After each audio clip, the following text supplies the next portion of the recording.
Hi, everyone. Welcome back to another episode of Meltdown Abroad. We talk a lot about stress management and burnout when you're living abroad.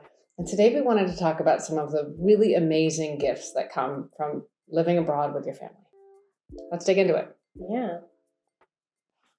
Hey, Chanel, it's good to see you. Hey, Tara. Nice to see you, too. Have you had any meltdowns this week?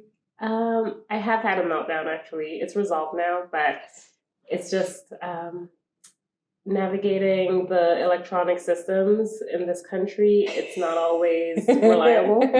No. I was trying to, this is my third attempt opening up a bank account, and it just, I don't know what I was doing incorrectly online.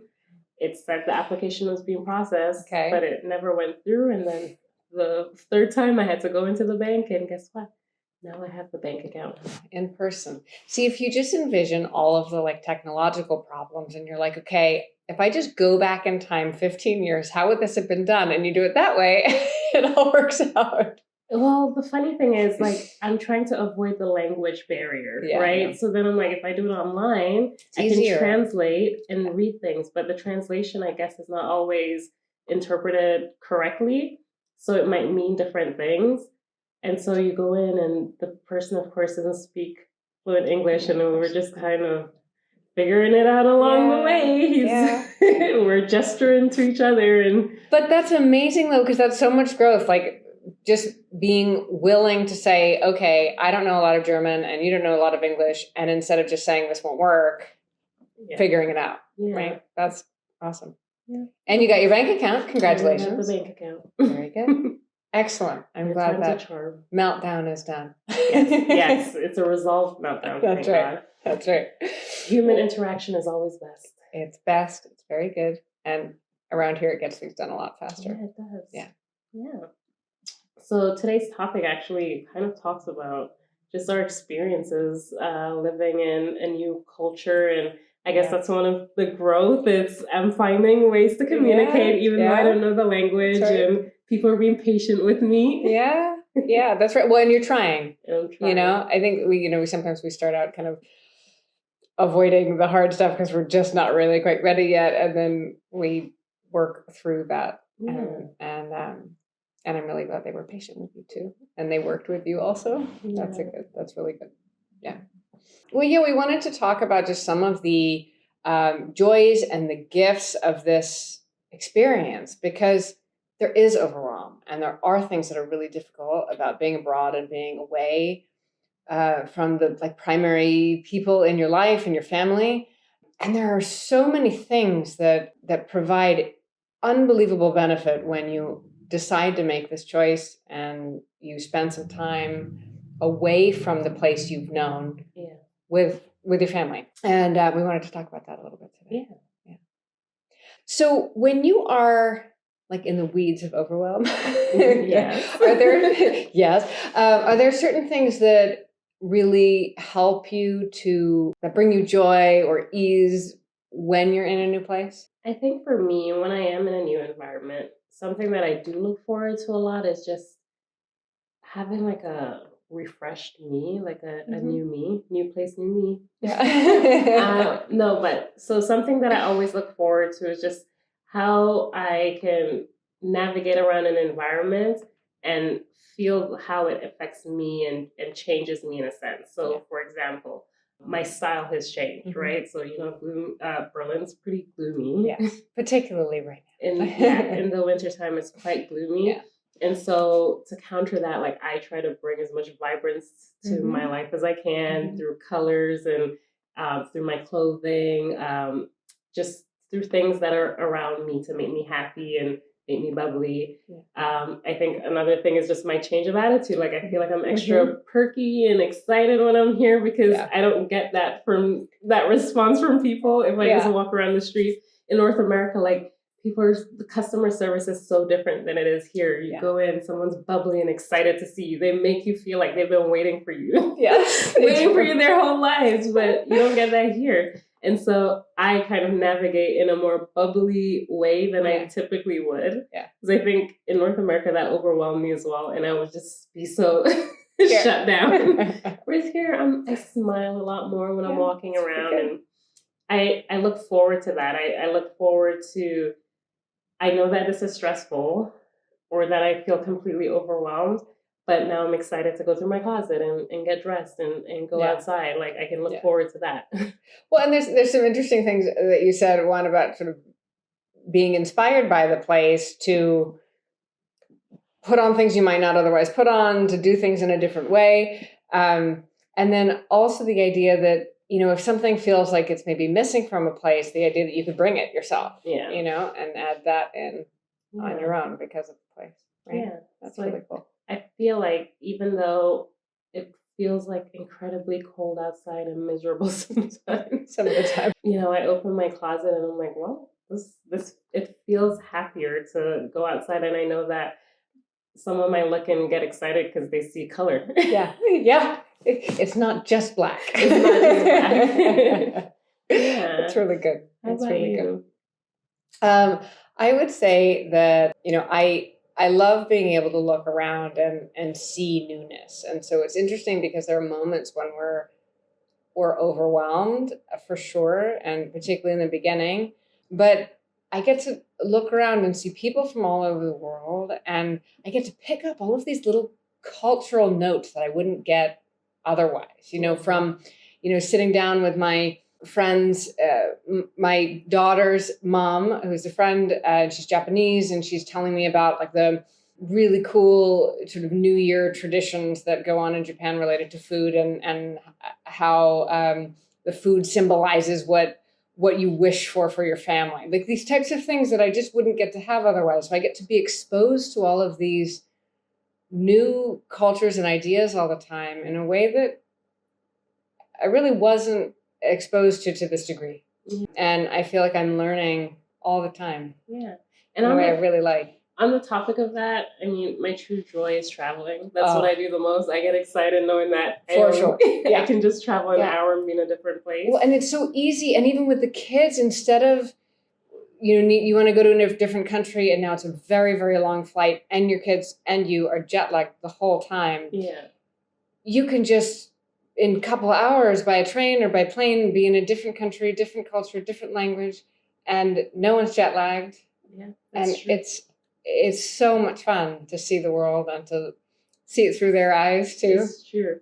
But in being an expat, one thing you realize is that people travel more, especially when you've moved to a new place. You want to take advantage of whatever hemisphere you're in, you're going to travel. Yeah. And so sometimes what I look forward to is meet up with my friends, even my clients, and hearing about just places that they've been to, because I probably would have never put this on my radar before. And now you're telling me about all these exciting things that you did in this country, in this city. And now it's something that I would probably put on my bucket list and, want to explore myself. So absolutely. And people have lived in lots of different places. Yes. That part I love too, where it's not that we've just had sort of one or maybe two experiences between where we grew up or maybe where we went to university or something. You're meeting people who have lived in many different countries, and it's easier in Europe to do that because they're closer, right? They're closer by. It's easier to do that. You learn more languages as a child. So there's a bunch of things that sort of help with that foundation. But where they really know different countries well, and they can, if you're trying to figure out where you might explore next, you get a much richer sense of what that place could be like just from the people that you know who have actually lived in all of these different countries. Yeah. I think that's really cool. Obviously we're the adults that are experiencing this, financing this, and enjoying the fruits of your labor. This from all the stress of having to pack up and leave. But of course the kids are learning something as well. Yeah. So you as a parent, what would you say is really the thing that's helped you, being in a multicultural place? How's that helped your kids? Oh my gosh, I think it's helped so much. Even from the beginning, it's interesting to look back because I was overwhelmed at that time. But I can even think about one time I was on an airplane. We had just recently moved. I think maybe we'd been here for 6 months or so. And we were traveling back to America, and we were traveling to Minnesota. It's where my husband's family is. So we're going to Minnesota, and at the time, my daughter was about 4.5. Mm-hmm. And she leans over and she's like, Mommy, what languages do they speak in Minnesota? Oh. And I thought, oh my gosh, she's getting this so quickly. Like this idea that you don't just expect everyone to be like you everywhere you go. Yeah. That you expect that people will have different languages and do things differently and have different cultures and look different from you. And you're like, with 6 months being here, only 4 of which you were actually in a bilingual kita, 4, because it took a minute to do that. When we moved, she already got it, you know, and I thought that was so amazing because it was so early, it was so fast. And that's just the beginning. We've been here for many, many years now, but just this idea that you don't walk into a new place only expecting to see yourself. Yeah. You know, that you walk into a new place and you expect there to be all of these different enriching influences, people from all over the world. And both of my children, they have friends who, just came to Berlin recently from Japan, just came from Berlin recently from India. They're just like where they really have these very, very rich cultures, and they're sharing those with my kids. And you can only teach that so much when you're not just in it, just like observing it every day and learning about it casually and in play. That's a really different kind of learning. Yeah, because as a parent, you can tell your kid that, people come from different places and they speak different languages. But then you might see someone with a different background and they come up to your child and they're speaking English in North America. So even though you're telling them that, hey, there's this language that they speak, they're not hearing it. They're not expecting it. And they don't need to figure it out. Like, I really like this person and they don't speak what I speak. So let's figure out how to navigate that. There's they don't have that so much in America. So then here it's not just that they're hearing other languages, which is lovely on its own, but they're also like, how do I figure out how to play and how to do things and negotiate the things we want to do when we both don't speak fluently in the same way, right?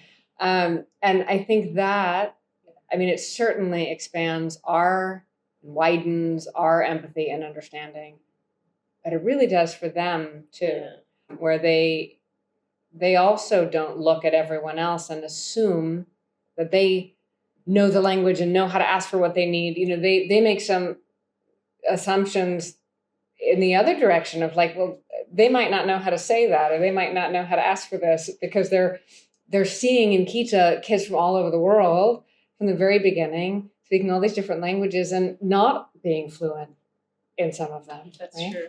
I think one of my favorite things to experience is when I go into the international schools and the kids are having like a morning meeting.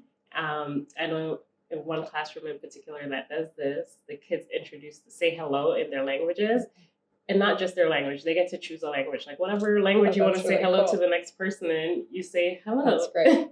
And I just thought, like, as an adult who's been raised in a culture that is primarily English, even though people have different backgrounds, it's like you get these, there's so much stereotypes and discrimination against certain cultures, but these kids, they get to, like, even though they're not experiencing it, even me as an adult getting to go and see this, I'm like, it humanizes people again, because they're not speaking English, so you don't remove them from the culture. They're speaking their language, so they are the culture. And now you're having this like personal interaction with them. You're hearing their language, and you're like, these aren't scary people, or like what? They're not negative. They're not dangerous. And so it humanizes them. And your kids, these young kids, they get that. That's their first window into this. It's not the negativity. Yeah.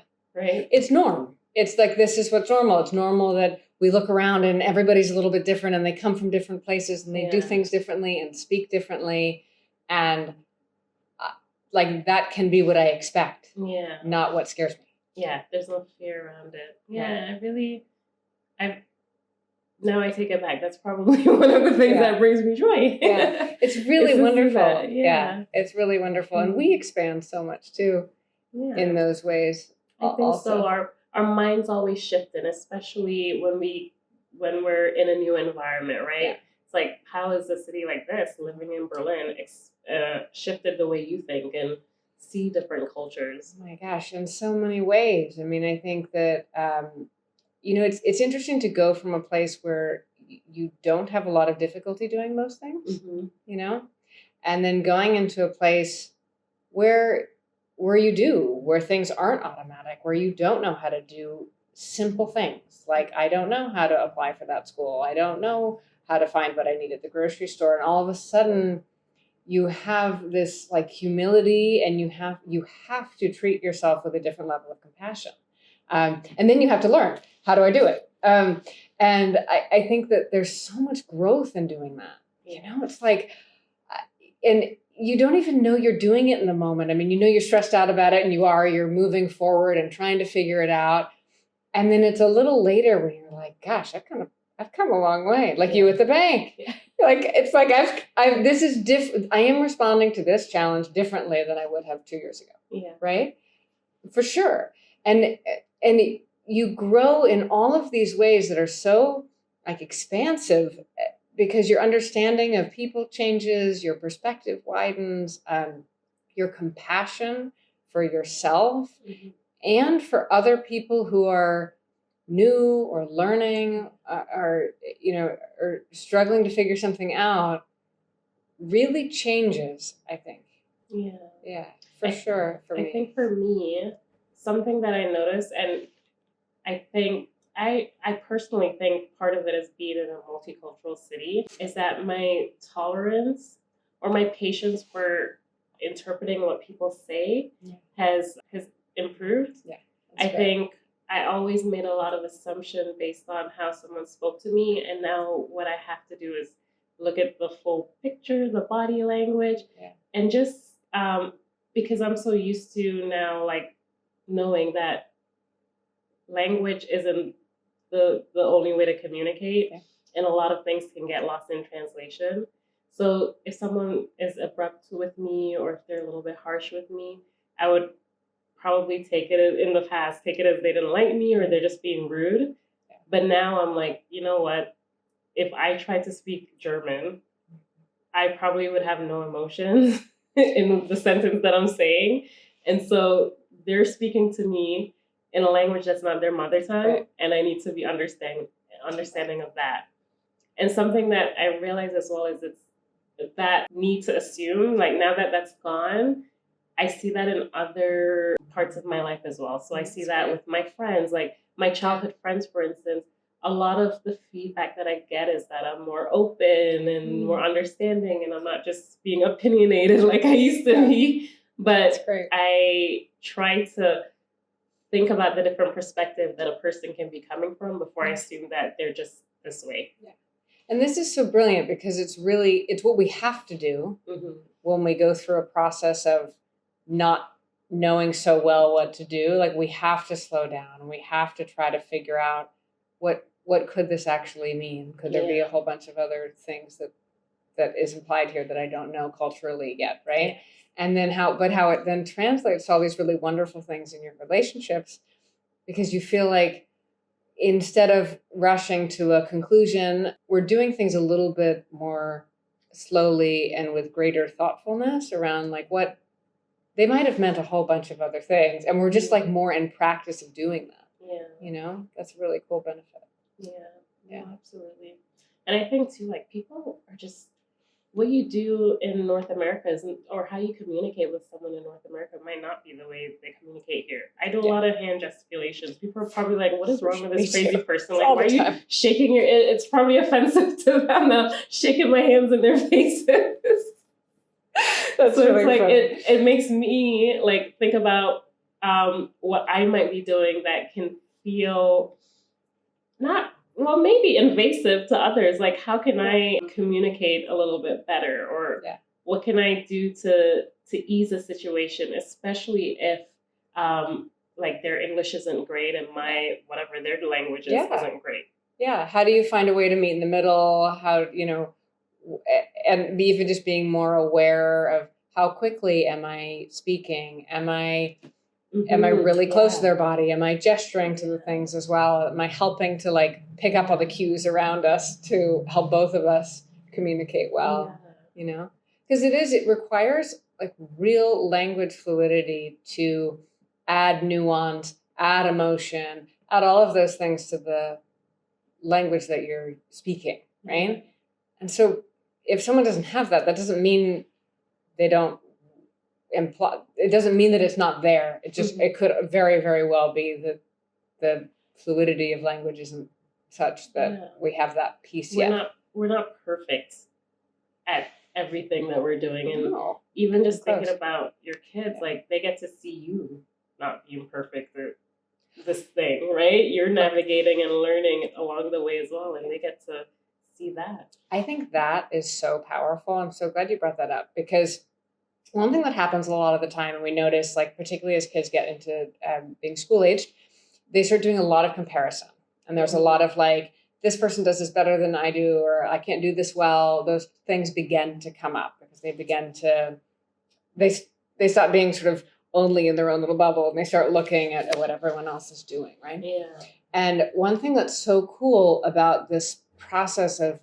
acclimating and learning as a parent is that the kids get to see you not be great at things. Yeah. They get to see you not totally know how to communicate in the new language. They get to see you figure out the grocery store. They get to see you come upon like a roadblock and figure out how to get through it. And kids don't have that opportunity that much. You know, we talk to them about that. Like if my daughter or my son is having trouble with something, I might let them know that those things have been hard for me before, like so they don't feel like it's atypical that it would be tricky, right? But they don't see me have a hard time with it. Yeah.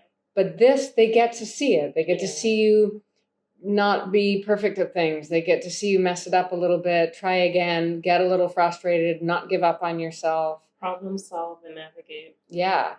And that's a solution. Exactly. And this is, that modeling is so useful for them, because just like before, when you were talking about like, you can tell them that people speak different languages or come from different places, but it is being in that environment that teaches them. Yeah. But also, like kids, we say this all the time in our profession. We tell parents, like, the best way for a child to learn is to model it for them.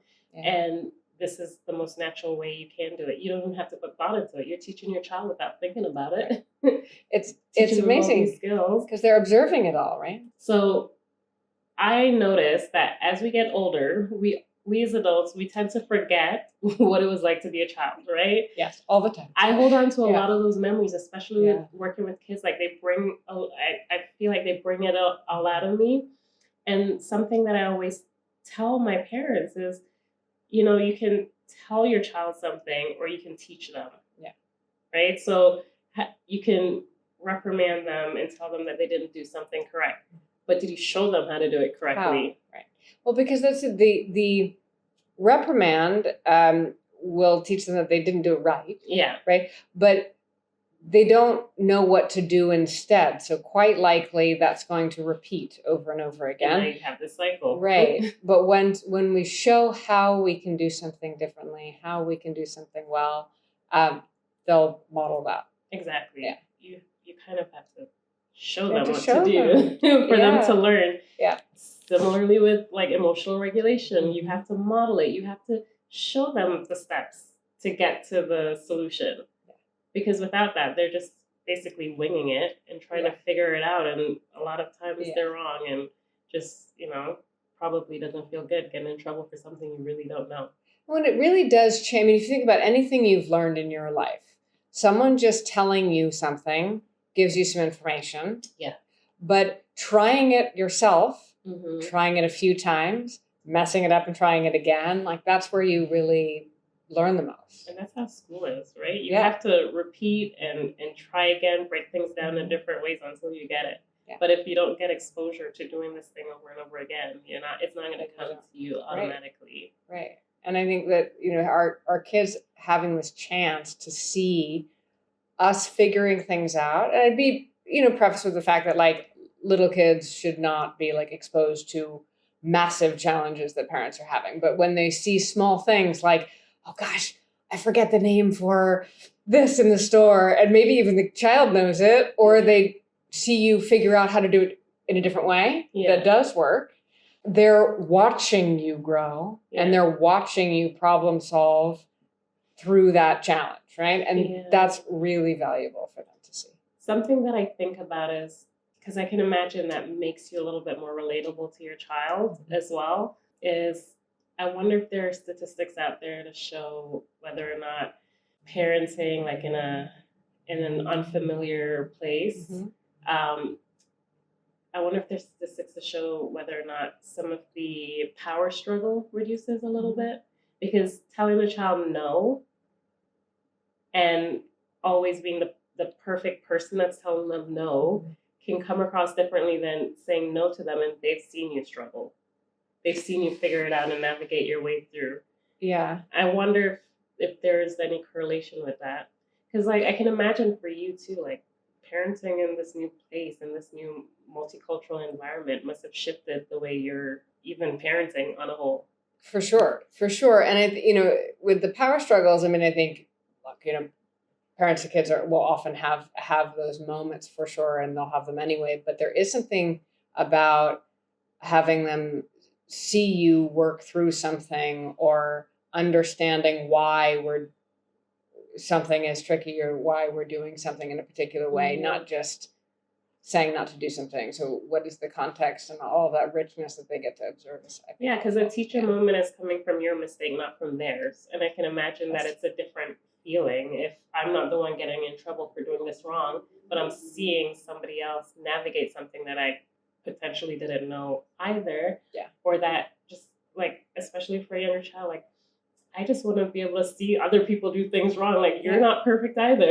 Well, that's it. They do get to see you struggle with things and figure them out. And that has huge value for sure. And I think it makes them feel less funky if it's not quite right when they do it. Exactly. Because it normalizes that, right? Exactly. Yeah. So that's, I think in a way, I'm like, does that change the dynamic in certain ways? Not every power struggle, but in some ways, I think it does help them to see that it's not just all the things and you're telling me yes or no all the time. They're seeing you grow and change and figure things out, and that has a lot of value from their learning for sure. What are some of the ways you think you've parented differently now? Actually, a lot.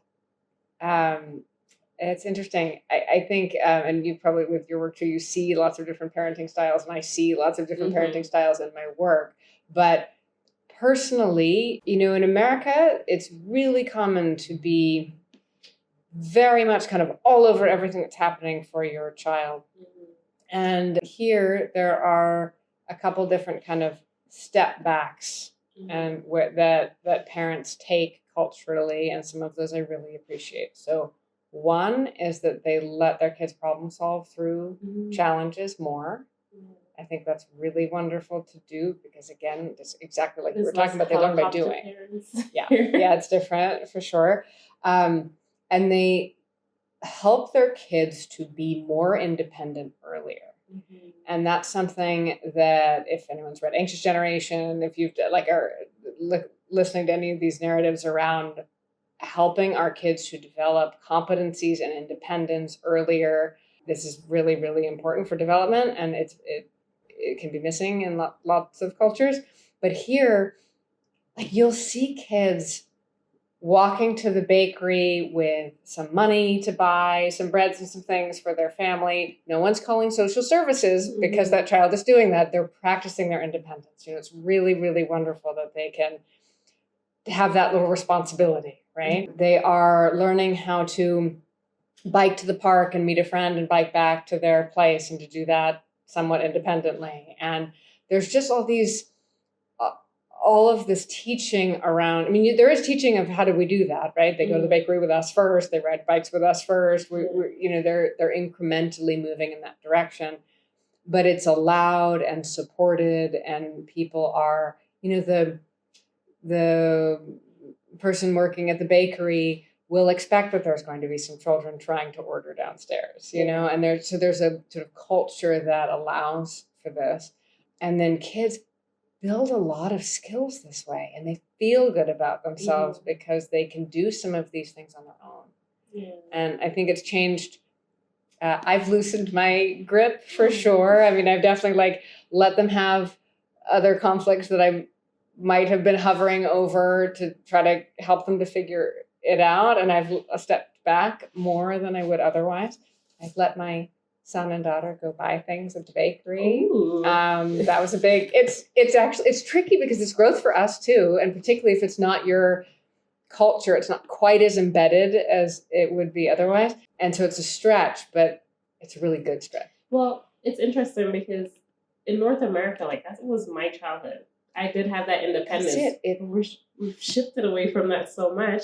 And you come to a place where you're like, they still do that, and you see how different the kids are. You actually see the change in real time. But this is it. Like you were able to go do things and ride your bike around, right? Yeah. And go to friends' houses and walk places, right? Yeah. Yeah. See, I had this too. In my childhood, I could, you come back for meal times and stuff, but you could be out in the woods. First thing in the 6 o'clock in the morning, and you come back 6 p.m. I mean, that's it. You could just be out all day long, and people were much less concerned about your safety if you did that. They weren't tracking us. There were no phones, and simpler time. But we can still find lots of ways for kids to practice independence now. Yeah. But this has been really formative actually in my parenting too, because it's helped me to step back when it was important to step back and where I might not have otherwise. I think one thing that I do see, and I really like to see here, is how much more parents tend to incorporate their children into their life rather than making their life about their child. You know, they're not in all the sports. They don't have all these extracurricular activity. You're not always trying to figure out the play groups or things to keep them entertained. They sometimes have to just come along with you and your girlfriends and sit down and learn patience, learn to be bored while you have some adult time. Yeah.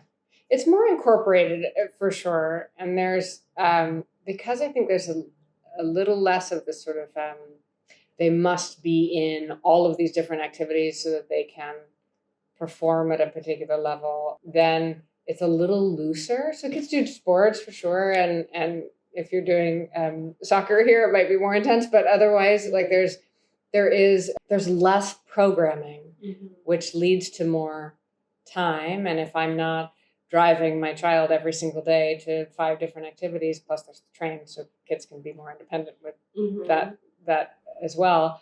But if there's more time, and then might occur to me that I want to go and do something, and maybe I'll bring them. And it's easier to do that, I think, from a lifestyle. Like it's not unusual to go to a lounge or a bar, or even when I was in England, like a pub, and see a child there, see kids there, because you're bringing them along to your fun. Similarly, like how I go to the movies and I can get a beer. It's not just a child's activity. Yeah, it's an immersion of everything. Yeah. You know, I'm just thinking like professionally too.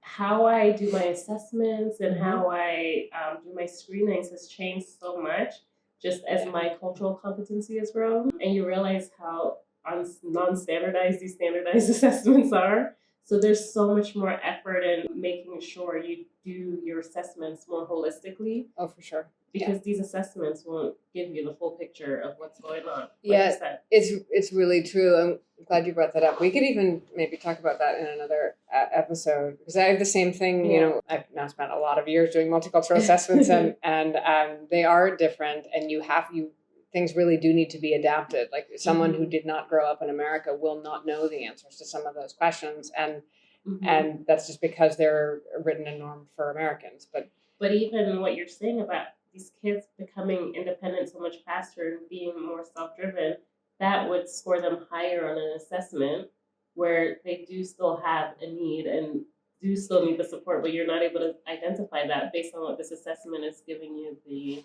Yeah, it's interesting actually, even in your area with when you're looking at OT and when you're looking at motor skills and some of those things too, because kids are really taught to do a lot of things earlier here. It would be interesting to look at the notes. There's still a lot of playing outside, but definitely we can dive into that.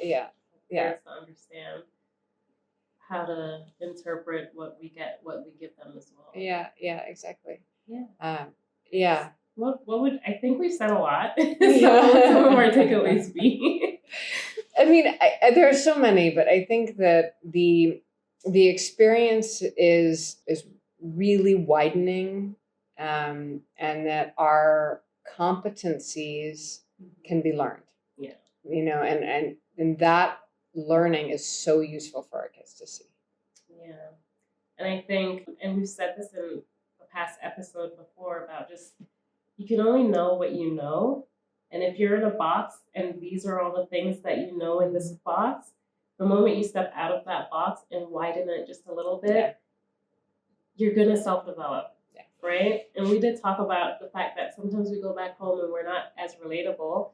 And it might not be that we're not literally relatable, but just some of the responses and how we interact with our people back home, it's so different because we're now used to a certain way of having to respond or expand our perspectives a little bit more. It feels unrelatable when you go back home and you say things and they're like, oh, what would you? What? Yeah. Like, why is this? But your box has changed. Your box is bigger, it's and bigger. So now you know a little bit more outside of this box that you grew up in. Yeah. I think that's really good. That expansion, that self-awareness, that empathy for other people and their experience. I loved also what you said about how we change in the assumptions that we make and how quickly we come to them. Yeah. And it's not always overwhelming to pick up and move. There's a lot of joy. There's a lot of excitement, newness. The travel. That's one of the best. Yeah, there's so many wonderful things that are learned and gained, and I can for sure say, on a personal note, that as hard as some of this time has been, that I would do it all over again, and that I've learned so much from this experience, and my kids have learned so much from this experience, and it is really a wonderful thing.